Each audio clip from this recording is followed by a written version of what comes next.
Sometimes people in a higher position, and this could be physically, spiritually, mentally,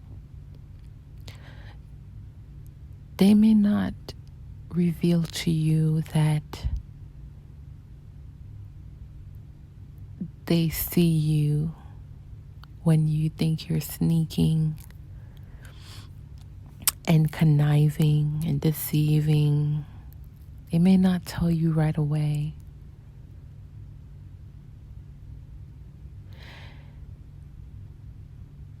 Your character is who you are behind closed doors. Your reputation is what people think about you. They're two totally different things. And you see, when there are incongruencies in your character and your reputation, there's conflict, right? And people who hold themselves to a high moral standard can peep conflict from a mile away. So don't ever feel like anyone is getting over on you when you have done the inner work to be at a point where your inner world is built on a solid foundation. You know you're not absolutely perfect, but you are making proper corrections to be a better person based on what you know and believe to be right from wrong, right? And then you meet these people who perceive that they have it all together and that they can slither their way around you mentally, emotionally, spiritually, physically, financially, whatever alley they take to decide that they want to test and see. And they test and see, and you let them.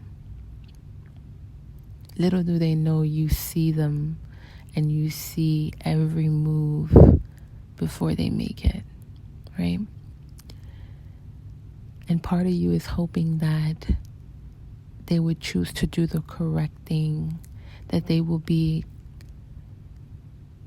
self-reflective and stop, make the proper pivot, turn around and do the correct thing. But what you notice is that because they perceive that you're in ignorance of what they're doing and what they're up to and what they've said about you, they continue anyway. Let me tell you something about these kinds of people. These kinds of people will only drag you down, and you dodged an entire bullet. Let me tell you, if you have removed yourself from a situation where someone has perceived your ignorance, or let me just correct that, they perceived your non-confrontation as the green light, and they traded that with the word ignorance and gullibility. They perceive that you're gullible and ignorant, right? Because you haven't said anything. That is someone who's a child in whatever state. They could be mentally a child and physically an adult. Because a child needs someone to correct them. They will try to get away with as much as they can and knowing what's right from wrong, these are some children, not all children are like this. I don't want to demonize children because of, adult behavior, but it's the mindset that if no one's going to tell me what I'm doing wrong, that means it's okay. There is no conscious thought in, maybe even to the point where they do something and they will feel guilt and remorse and they would turn the other way and say, I'm not even going to do this anymore. If I can't be right, then I just won't engage with that person or whatever. That's not what they did. If you would allow them to, they would have gotten away and done a lot more than you would allow for them to. They would take that liberty and continue to move in a way that only suits them with not a care in the world, right? And these kinds of people are damaged. They will damage everything good around them. And so when you recognize that's how a person moves and you're still in the privy and you still have not decided to confront them, some people are narcissists, and there's some narcissists that if you do confront that, what they're doing, right? They will go above and beyond to damage control. And that can get ugly, depending on how severely narcissistic they are. Some people have just tendencies to be narcissistic, and then others are full-blown textbook narcissists. I've dealt with a sociopathic narcissist, and I know how they get down, okay? And so when you recognize and you don't do anything, you don't say anything, and you just simply quietly just pull back and remove yourself, they may also go into a fit, but they're going to quickly try to replace you because there is a void there.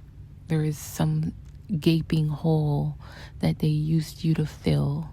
And so if you continue to move along with your life, you might observe that they may replay the things that they've done, and that's when it might occur to them that that's the only time is when you remove yourself. And even then, they will try to preoccupy themselves with other people, new supply, to fill that void and to distract themselves of facing the repercussions internally from the conflict that they have created. You have to be aware. That's why I don't recommend speaking on everything that you notice right away. This is how I'm quickly able to discern a person's character when I'm dating. I don't always speak on everything I see. I observe. And they get really good at kind of reading your body language, but I tend to keep it very light. So I don't really change drastically. Like I don't swing from left extreme to right extreme so they can gauge me. There is a certain level of stoicism that you need to embody when you're getting to know people in today's time. Because here's the thing, people will try to read you and gauge how to treat you based on how they perceive you perceive them. I've seen it. They'll call that actually mirroring. They'll mirror your emotions and they'll adjust and attune to you because they're not trying to reveal themselves. They're trying to win you over. And while that is a natural behavior for just generally people getting to know each other, getting acquainted, we naturally tend to mirror people we like. But here's the thing. In being discerning, you're discerning not only if this person likes you, but if they like you for the right reasons. And this is where you come in, your discernment. Getting to know whether someone likes you for the right reasons can be tricky at first, but you'll get the hang of it if you're intentional about learning how to discover if someone likes you for the right reasons. Stay tuned for more. If you haven't already, hit the subscribe button. If you like this video, share your comments below. Let me know what you think. This is Orator signing out. I'll see you all in another video. Bye for now.